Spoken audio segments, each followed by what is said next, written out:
Hi friends, இறைவனுடைய அருள் அனைவருக்கும் கிடைக்கட்டும். ஃப்ரெண்ட்ஸ், இன்றைக்கி நம்ம சட்டுன்னு செய்யணும், சுவையாகவும் இருக்கணும் அப்படின்னு நிறைய பேர் கேட்குறாங்க. அவங்களுக்காக இந்த சமையல் காய்கறி சேர்க்காத கொத்து பருப்பு குழம்பு, வாழைக்காய் பொரியல், ரைஸ் ரொம்ப அருமையாக இருக்கும். வாங்க பார்க்கலாம்.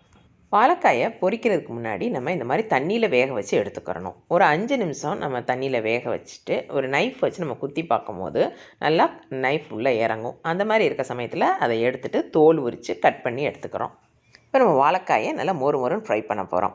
கடாயில் ஒரு கரண்டி நல்லெண்ணெய் சேர்த்துட்டு கடுகு உளுந்து 1 டீஸ்பூன், சோம்பு 1 டீஸ்பூன், கருவேப்பிள்ளை, பச்சை மிளகாயும் சேர்க்கலாம், காஞ்ச மிளகாயும் சேர்க்கலாம். உங்களுக்கு எது விருப்பமோ காஞ்ச மிளகா இப்போ நான் சேர்த்துருக்கேன். சேர்த்துட்டு ஃப்ரை பண்ணிடுங்க.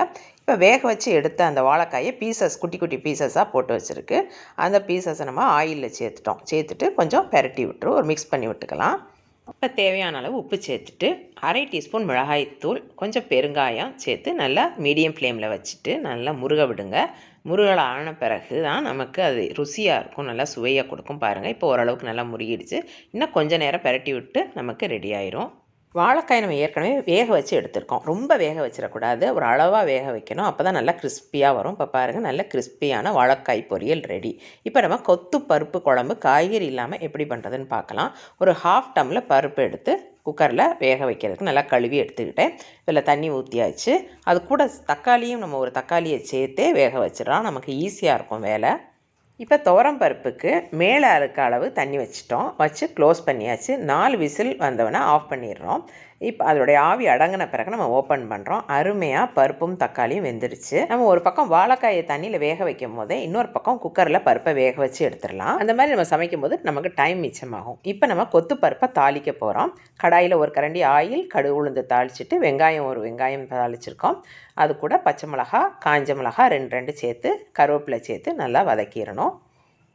மிளகாய்த்தூள் ஒரு 1/4 டீஸ்பூன் அளவு சேர்த்தா போதும். இது கொஞ்சம் மஞ்சளாக இருந்தால் தான் நல்லாயிருக்கும் பார்க்க. இப்போ சாம்பார் பொடி 2.5 டீஸ்பூன் அளவு சேர்த்துருக்கேன். சாம்பார் பொடி இல்லாதவங்களுக்கு கொத்தமல்லி தூள் 1 டீஸ்பூன், சீரகத்தூள் 1 டீஸ்பூன், மிளகுத்தூள் 1/4 டீஸ்பூன், மஞ்சள் தூள் 1/4 டீஸ்பூன், பெருங்காயம் கொஞ்சம் சேர்த்துக்கோங்க. இப்போ இந்த சாம்பார் பொடி நான் வீட்டில் அரைச்சது. உங்களுக்கு இந்த லிங்க் வேணும்னா நான் டிஸ்கிரிப்ஷன் பாக்ஸில் கொடுக்குறேன்.